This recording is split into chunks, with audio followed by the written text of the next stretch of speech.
Welcome to CBT channel. ఈరోజు recipe hotel style puri curry. దీన్ని మనం బాంబే చట్నీ అని కూడా అంటాం. దీనికోసం ఒక ప్యాన్ని హీట్ చేసుకుని 2 టేబుల్ స్పూన్ ఆఫ్ ఆయిల్ని యాడ్ చేసుకోవాలి.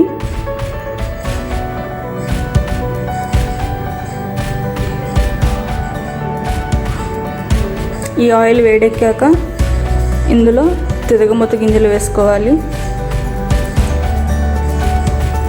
ఇవి బాగా ఫ్రై అయిన తర్వాత ఇందులో జీలకర్ర, పచ్చిమిర్చి, ఫైన్గా చాప్ చేసుకున్న అల్లం వేసుకోవాలి.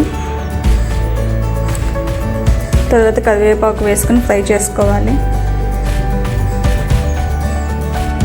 ఇవి వేగాక కొద్దిగా పసుపు వేసుకుని బాగా కలుపుకోవాలి. ఇప్పుడు ఫైన్గా చాప్ చేసుకున్న ఉల్లిపాయలు వేసుకోవాలి.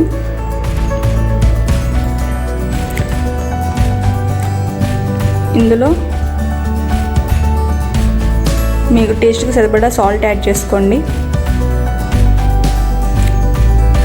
ఇది కొంచెం సేపు ఫ్రై అవ్వనివ్వండి, మూత పెట్టుకోవాలి. ఈ కర్రీలో మనం కారం అనేది అసలు వేసుకోమండి, మనం పచ్చిమిర్చి యూజ్ చేసాం కదా.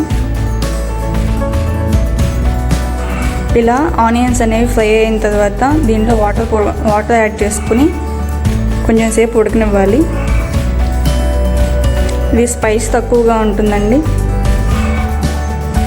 మూత పెట్టుకుని కొంచెం సేపు ఉడకనివ్వాలి. ఈ స్టేజ్లో ఉడకపెట్టిన ఆలును కూడా యాడ్ చేసుకోవచ్చండి, నేనైతే వేయడం లేదు. ఇలా కుక్ అయిన తర్వాత 2 టేబుల్ స్పూన్ల శనగపిండిని తీసుకుని వాటర్ పోసుకుని ఉండలు లేకుండా తిప్పుకోవాలి. ఇది కర్రీలో యాడ్ చేసుకొని 2 నిమిషాలు ఉడికించుకొని దించేసుకోవచ్చు. ఇందులో లాస్ట్లో నిమ్మకాయ రసం కూడా యాడ్ చేసుకోవచ్చు, అది కూడా ఆప్షనల్, మీ టేస్ట్ని బట్టి.